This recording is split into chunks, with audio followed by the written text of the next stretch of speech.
یہ داستان ہے اس بدبخت اور متکبر بادشاہ کی جس نے لوگوں کو خدائے عظیم کے خلاف بغاوت کرنے پر اکسایا۔ نمرود جو آسمان کے خدا سے جنگ کرنا چاہتا تھا، لیکن ایک کمزور مخلوق نے اسے کیسے ہلاک کیا۔ 3000 سالوں بعد جب نمرود کی لاش برآمد ہوئی تو اسے لوگوں سے کیوں چھپا دیا گیا؟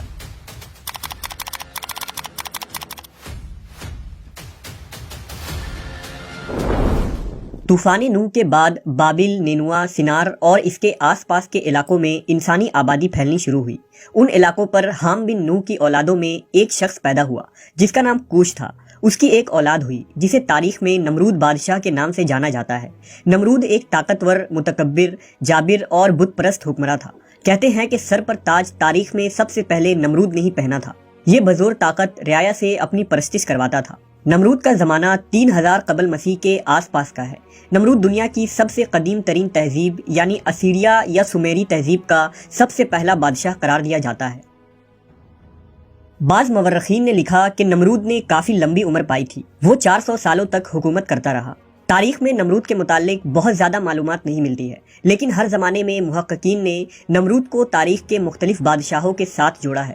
کچھ ریسرچر نمرود کو مشہور اشوری بادشاہ گلگمش قرار دیتے ہیں، کچھ اسے سومیری دیوتا مردوک کے ساتھ جوڑتے ہیں، تو کچھ نمرود کو امن ہوتب کا دوسرا نام قرار دیتے ہیں۔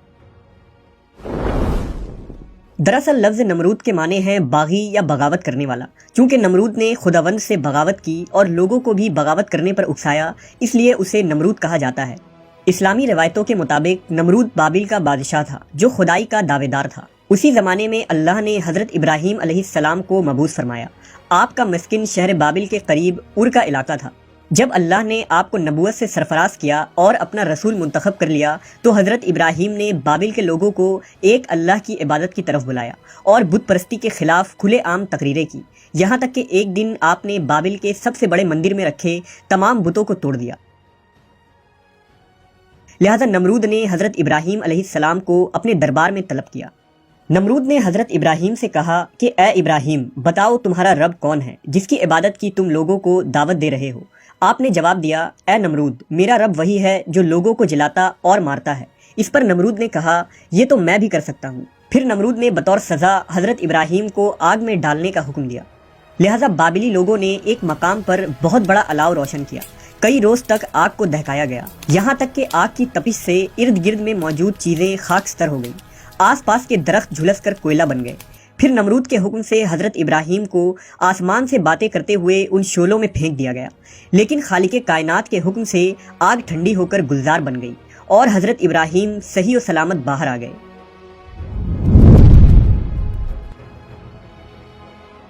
نمرود یہ منظر دیکھ کر پکار اٹھا کہ اے ابراہیم، واقعی تیرا خدا عظیم ہے اور اس قدر قدرت رکھتا ہے کہ اس نے تیرے اور آگ کے درمیان رکاوٹ پیدا کر دی۔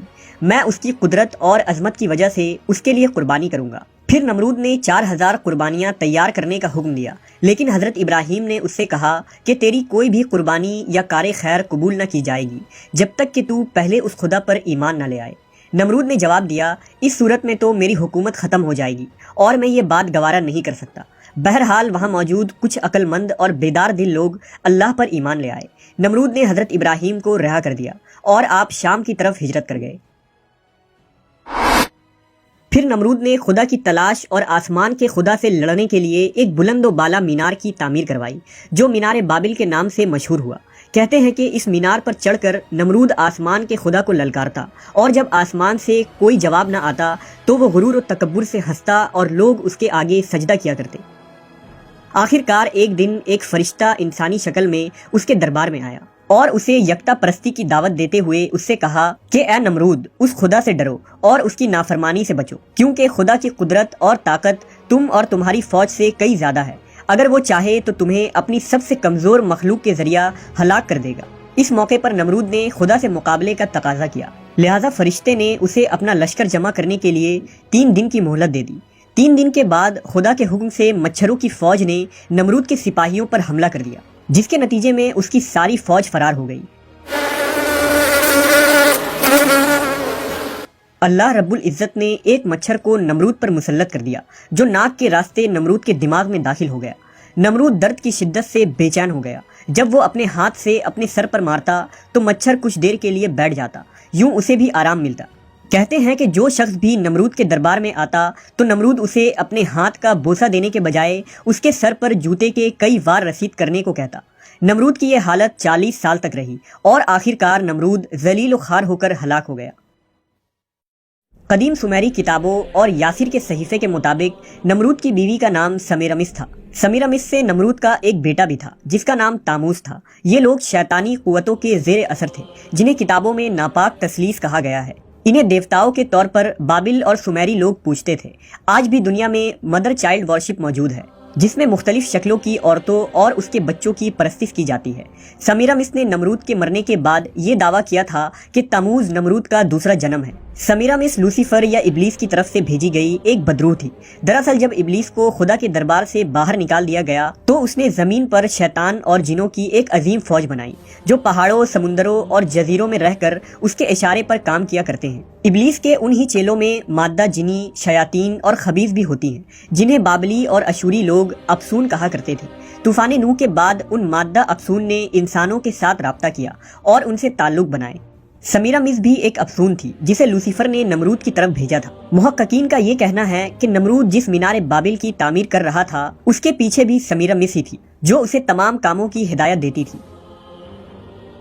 اسی مینار کے ذریعہ اس زمین پر شیطان کی پوجا کی ابتدا ہوئی اور شیطانی تنظیم وجود میں آئی۔ جب لوگ بابل سے نکل کر دوسرے علاقوں میں بسے تو الگ الگ زبان بولنے کی وجہ سے لوگوں نے سمیرمس اور اس کے بیٹے تاموز کو مختلف ناموں سے پکارا اور پھر ان کی بت بنا کر ان کی پوجا شروع کر دی۔ قدیم ایران اور یونانی کتابوں میں سمیرمس کو ایک دیوی کی حیثیت سے پیش کیا جاتا ہے۔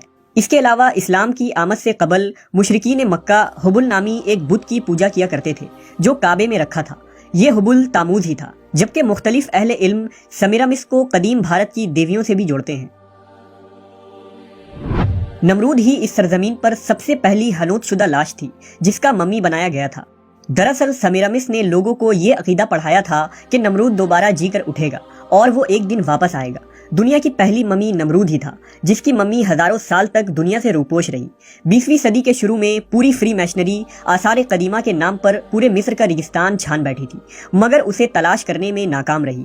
آخرکار مصری آثار قدیمہ کے ماہر ڈاکٹر ظاہری حواس نے نمرود کا مقبرہ عین خوفو کے اہرام کے درمیان کھوج نکالا، لیکن ساری محنت کے بعد صرف یہ ملا کہ وہ ایک نقلی مقبرہ تھا اور اس سے ایک شاہی تختی ملی جس میں اسوری زبان میں نمرود کی اصل قبر کا پتہ لکھا تھا۔ اس تختی کی رہنمائی میں دوبارہ سے بابل کا رخ کیا گیا جو آج کے زمانے کا عراق ہے۔ اس وقت عراق پر صدام حسین کی حکومت تھی۔ عین 2002 میں جیسے ہی نمرود کے مقبرے کے آثار ملے تو پورے فری میسنری میں ہلچل مچ گئی۔ فری میسنری کو اس بارے میں مکمل علم تھا کیونکہ نمرود کی لاش ان کے لیے بہت اہمیت کے حامل تھی۔ سال 2003 میں جب امریکہ نے عراق پر حملہ کیا، اس میں نمرود کا مقبرہ ہی امریکی فوج کا اصل ہدف تھا کیونکہ فری میشنری کے مطابق نمرود ان کا مسیحا تھا اور وہیں سے اسے دوبارہ جی کر اٹھنا تھا۔ آج بھی پوری دنیا میں امریکہ سے باہر سب سے بڑا امریکی فوجی اڈا عین اسی مقبرے کے اوپر موجود ہے۔ ایک کانسپیریسی تھیوری کے مطابق جب نمرود کا مقبرہ دریافت ہوا تو اس میں سمیری بادشاہ گلگمش اور نمرود کی لاش اپنی اصل حالت میں صحیح و سلامت موجود تھی۔ کچھ آرکیولوجسٹ کے کارکن نے اسی وقت اس کی لائیو ویڈیو بنا کر انٹرنیٹ پر وائرل کر دی جسے بہت تیزی کے ساتھ یوٹیوب اور دیگر سوشل میڈیا سائٹ سے ریموو کروا دیا گیا۔ کہتے ہیں کہ نمرود کے لاش کو فری میسنز کے خفیہ تنظیم نے وہاں سے برآمد کیا اور اسے اسرائیل منتقل کر دیا گیا، جبکہ ممی کے اس دریافت کی خبر خفیہ رکھی گئی اور سرکاری سطح پر اس خبر کو چھپایا گیا۔ نمرود کے لاش کا کیا ہوا اور اب یہ کہاں ہے یہ کوئی نہیں جانتا۔ کچھ لوگوں کا دعویٰ ہے کہ اسے اسرائیل منتقل کر دیا گیا تھا، جبکہ بعض لوگوں کا خیال یہ ہے کہ یہ لاش اب بھی اسی مقبرے میں موجود ہے جہاں امریکی فوجی اڈا قائم ہے اور اس کی حفاظت ہائی لیول سیکیورٹی کے ساتھ کی جاتی ہے۔